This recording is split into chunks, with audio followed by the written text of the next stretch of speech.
What is up, y'all? I am your host, Eli Vazquez, and you are listening to the Self-Hype Podcast, where we dissect and discover all things personal development, deeper thinking, and ways to unapologetically love ourselves in the digital age. Episode 2, How to Master Self-Love and the Mistakes You're Making in Finding Connection. Don't think it is necessary to completely lose oneself in order to find love.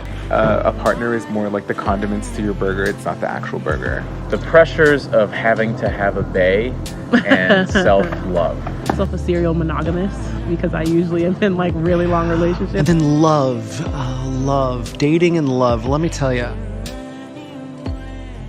It is the season of love, y'all. It's February. It is Valentine's Day. I had to talk about love. We have to talk about love. We have to talk about relationships. I'm an emotional guy. If you follow me on Twitter, I post a lot of mundane tweets about love and the love that I want. And it's like Midwest love. It's like all I really want. I remember I did a tweet of, I just want to wait outside of Target in my car as my girlfriend returns lamps, and then we drive to Olive Garden to meet their parents. It's just something so beautiful in the mundaneness of love. It's like, I love that stuff though. All I want to do is go to Chili's, do a 2 for $20, and then go to the Red Box. And Sam's laughing over here. Don't laugh at my love, Sam. This is just what I want. But it's so mundane and real. Like my Twitter blows up every time I post about it. But it really just shows that we're just longing for this like everyday relationship of love. But I can't help but feel that there's so much pressure around this time. There's so much anxiety that's built up in us, especially if we don't have a partner. I think the big thing is we live in a society that it's so fixated on romance. It's so fixated on love. It's so fixated on this is a necessity to be complete. We look at movies, we look at TV shows, we listen to music, we look at advertisements. It all is revolved around love. And it's all revolved around relationships or finding a partner or just beating cheeks. Either way, there's always some sort of like companionship that needs to be had in order to feel complete. Not really focusing on, crazy thought here, self-love and why that's so important. I have to say that like personally, I kind of been going from relationship to relationship in my earlier years. And it wasn't until I totally took a break. It wasn't until I totally just stopped dating. I gave myself a full year of just being with myself because I realized I wasn't taking the time to figure myself out. I wasn't letting the time to decompress and learn the lessons from my last relationship, and not only the flaws that they may have, but also the flaws within myself, and also acknowledge their strengths and how I couldn't uplift those strengths. Doing that year was probably the most impactful year for me when it comes to love and loving myself, because it really showed that in order to really find a connection, you have to be connected with who you are. In order to really love someone and to have someone love you, you need to know the blueprint within yourself. It was at the time where I couldn't look in the mirror and say, I love you. It was a hard time where I couldn't say anything positive about myself. And I knew it was a toxicity space that I would only be leaning on another individual and bringing them down rather than knowing myself to better communicate myself to the other person. I think also with the toxicity of love and relationships of everything else that we think we have to just give and give and give and give, but we don't see the personal development that is needed to invest in ourselves to have connection and have relationships. So this episode, we're going to talk about how to master that self-love, how to get out of that mindset of feeling less than, that mindset of feeling that anxiety feeling that like, oh, I'm the only single one. All my friends are going on dates and I'm home alone. And why that's okay. Why that's completely fine. Because the biggest thing that you can do, the worst thing you could possibly do is be in a relationship with someone just for the sake of being in a relationship, just for the sake of having companionship, just for the sake of just holding on to someone. And that just leads to a lot of wasted time and a lot of wasted of personal development within yourself. So that's what we're going to break down, and that's what we're going to discuss. But I think we should start off with the mistakes that we make in finding connection. And I'll never forget, I do a personal development course, and one of the people wanted to find love and find a connection within love, which is really hard to do. And she's someone that is really focused on herself. She's really focused on her personal development. She's focused on her self-growth.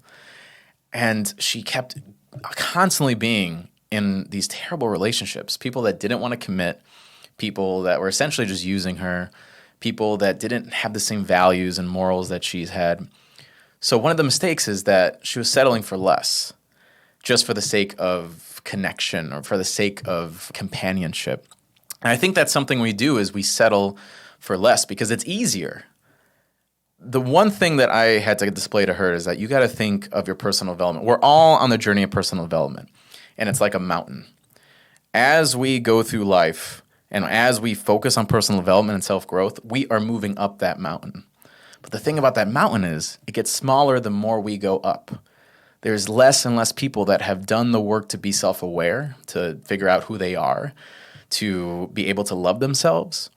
So as you work on yourself and as you develop these skills, you get further and further up this mountain, there's less people on that plane of yours. But those relationships are the ones that you really want to sustain. So the easy thing to do is to go to that base of the mountain where the majority of the people are. And that's a reach. That's a journey. That is stress of constantly having to go back down and go to a base of a mountain, a space that you're no longer in, a space that you outgrew. And a lot of the times we feel, I could just bring this person up with me. But that's not necessarily how it works. It really takes them to make the choice and journey to personally develop in themselves. So I think we have to stop settling for less and understanding our value and understanding who we are and understand that it may take time, and that's okay because then it's going to be worth it. I would say another issue that we have is we don't really take the time to realize what makes us happy. The thing that really drives us.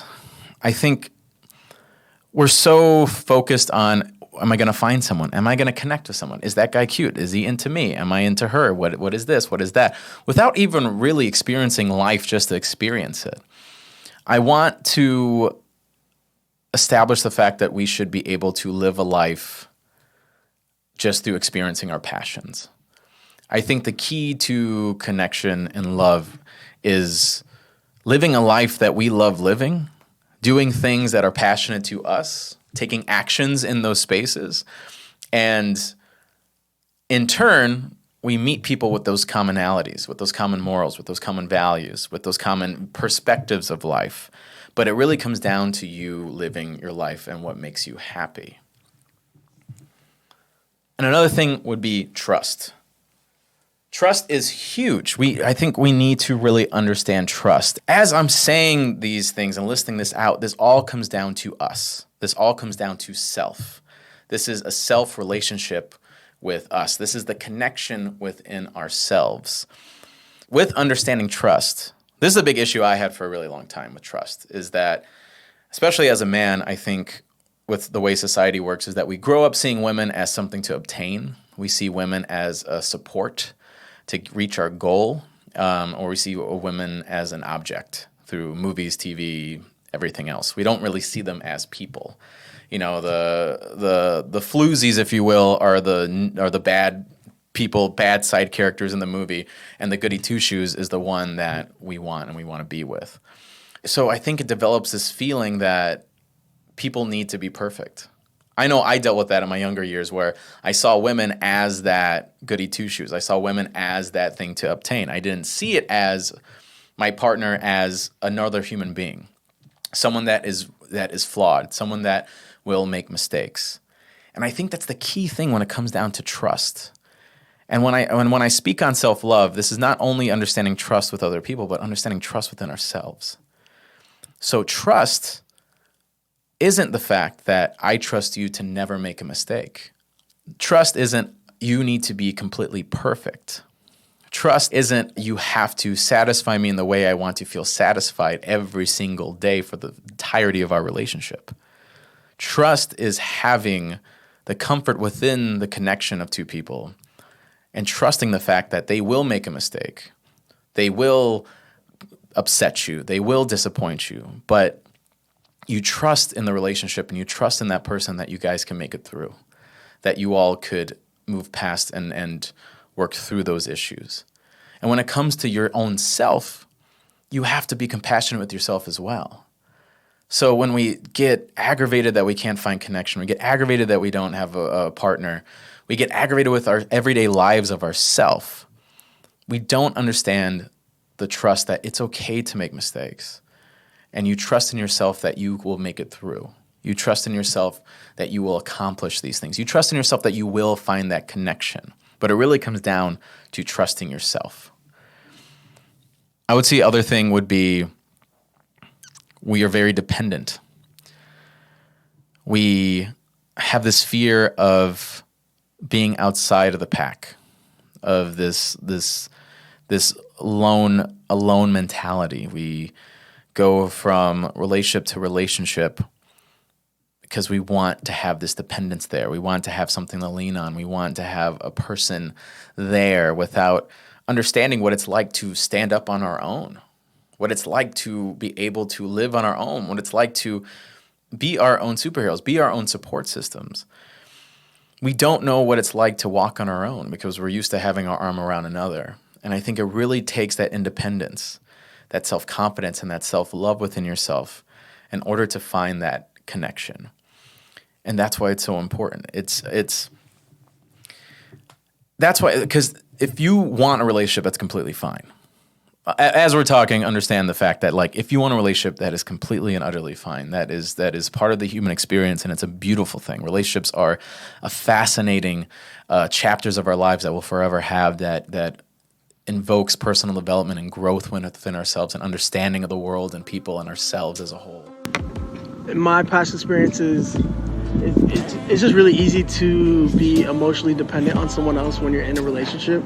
And sometimes it takes getting out of that relationship to realize how important self-love is. So I think that being single right now has definitely made me prioritize self-love. So it's all about understanding trust, which trust is not the expectation of not having a partner ever make a mistake, or the expectation of you never making a mistake, but understanding the fact that you trust in yourself and you trust in the relationship that you can get through it. And I am talking about self-love here, and I am championing singleness, but we are talking about the mistakes when it comes to connection. And I want everyone to see that there is all these points really come down to the relationship with yourself. I think a lot of us have a fear of being alone. We have this fear of not having a person. We have this fear of not being able to, when the going gets bad, we have no one to really lean on. But the issue is we should have this life that we're able to stand on our own 2 feet. We should be able to face the issues with our lives, face the good times and the bad with ourselves, be able to celebrate with ourselves, to champion ourselves, to say that we love ourselves, to have that healthy relationship with you before you connect with another person. Because you got to think with this point, and a lot of the points that we're talking about, is that you can agree with this. So would you date a person that didn't believe in this ideology? Would you date a person that had that dependency on you? I would want a person that already has a full life, that has a life where they know who they are, they love themselves, and they're doing what makes them happy. And that independence is pretty fantastic. We think we need a relationship to feel complete, where I think it's more so we are 2 complete people coming together to create a grander experience of life. But it really takes you on your side to have that greatness and to believe in that greatness within yourself. And it's really to be dependent on yourself.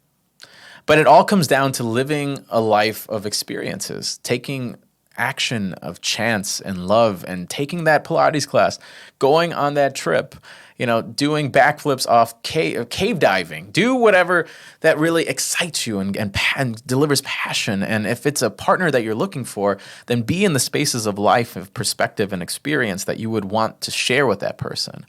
And it creates this sense of creating a common community of like-minded people that is at first not meant for a relationship, not meant for a partner, but it's meant for you to live a higher quality of life, a life that you love and that you're passionate about, that you want to create connection with yourself and create connection with the community And in turn, you'll find a connection with a partner.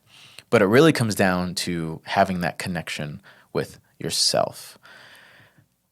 There's crazy statistics out there. And one that really hit me hard was that 90% of relationships end before 30. And that just shook me. And how the divorce rate is 60%. It's pretty wild. You got to think, like, if it was a surgery and the doctor was like, well, there's a 90% chance it's not going to work out, I would be pretty damn afraid. I would be pretty scared. And I'm like, well, I got to hope for the best. I wouldn't put money down on something that there's a 90% fail rate. I wouldn't take a chance on a ride or an experience if there's a 90% chance of me dying or being injured. So but I can't help but feel that a lot of that in our 20s is such an age of making mistakes, such an age of growth. And we need those years of experience to be able to look back and see, oh, these are my negative habits. These are my flaws. These are the things I need to work on. And then take it even a step further of like, why do I make those mistakes? Why do I keep making these negative habits? Why do I keep finding these people? And really have that conversation and journey with yourself. And be compassionate with yourself while you're doing that journey. I realized in my early 20s, I went through every phase. Like, I was the nerdy, quiet guy in high school, didn't talk to anyone. I was like such a nerd. I'll tell you how bad it was. It was school lunch in high school, and I would go to the library and eat lunch to the point where the librarians kicked me out because it was so lame. So I had to make friends, and I turned into this guy who did wrestling, and my glasses fell out of a ride at Six Flags, so I just got contacts. Girls started thinking I was cute. I went to college in the city. I was very charismatic because I was like, YOLO, live life to the fullest. It turned into me making all these mistakes, being excited to date people, being excited to experience other human beings, but not realizing the fact that I'm hurting people, or there's people that have relationships with me, or like, am I being the best partner? I wasn't having these self-reflective conversations with my actions. I wasn't saying, am I being the best partner? Am I having open communication? Am I caring for this person's passions? I'm just young and I'm crazy and I'm just excited about life. And I didn't realize the fact that through my dating experiences, through like Tinder or whatever else, that I was just trying to find a validation within my insecurities. That each date that I got, or each girlfriend or relationship that I had, was just a sense of value that it was giving me. Like, someone likes me, so then I'm valuable. It was ego, it was insecurity that drove it. It didn't come from a place of compassion and realization and awareness. And it took those years of making mistakes and getting to this point to be able to look back on my life and like, why did I do those things? Why do I have these negative habits? Where do they come from? A lot of the things even stem from your family life. A lot of the things that really stem from how you were raised. And it's really to have a deep and understanding network of who you are and what you are to better deliver the message to a partner in order to create an optimal relationship. So I think that's why that percentage is so high, that people don't take the time to experience who they are, realize who they are, and dissect who they are in order to be the best partner possible. So we have to let ourselves live life. Knowing that a 90% rate, then sweet, I'm chilling. Go take yourself out to eat. Go on that trip you've been wanting to go to alone. Go to the movie theaters by yourself. There's something so beautiful about being with yourself. I remember when I was younger and I was just a kid bumping to music in my room, staring at the ceiling. We get to experience imagination. We get to ask ourselves questions. We get to really be in tune with ourselves and feel the world around us. And that's the kind of partner I want.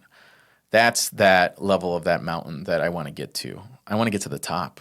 And I want to have a partner that has that same value and viewpoint, that we can go to the top of that mountain and then be able to go to Chili's and take advantage of a 2 for $20 deal and then grab a Redbox movie and kick it. So that's what it comes down to with self-love. I think we should be in a constant state of connecting with ourselves and living a life we ultimately want to live. Not letting society dictate what my life should be. Seeing these percentages and seeing what it's all about. We have this life that's so exciting. We have this life full of adventure. We have an environment of adventure, and we have the time to realize our potential. And no matter what stage you are in life, if you're this episode could really work if you're in a relationship, to have those communications, have that understanding with your partner, but also if you're on your own and knowing that it's okay. I think it's interesting how we break down these points, and it's so relatable to either if you're in a relationship or it's so relatable to if you're just with yourself. And I think it really shows the common thread of you are in a relationship with yourself first before you're in a relationship with someone else. And that is something to champion and to experience. It's something to validate. So you're never really alone with your self-love journey. You're with yourself, and that is enough.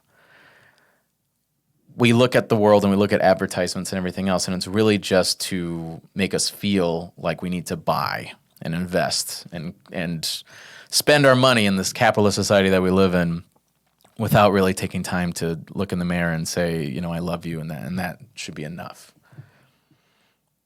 So be alone.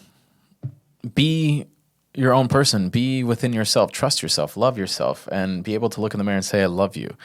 Have that relationship with yourself. Be dependent. Live for you, not for love. Understand that trust. Don't settle for less, and realize what makes you happy. It really comes down to you. The connection is within yourself. That's the big kicker of all this. The connection and understanding is within yourself. It is a constant, lifelong work in progress. But I think the ultimate definition for me when it comes to self-growth is loving your current state while knowing what you're capable of. So love your current state, love who you are, enjoy life with yourself, and be able to continue on and find that person that ultimately you deserve.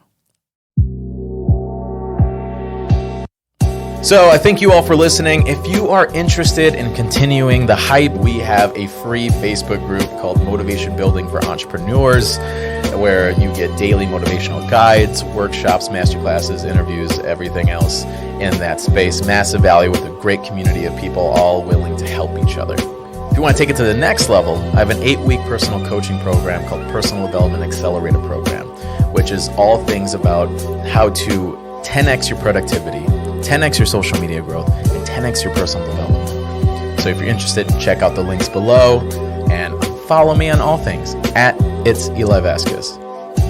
This podcast has been brought to you by On the Rise Media. To learn more about our podcast production company, follow _On the Rise Media on Instagram.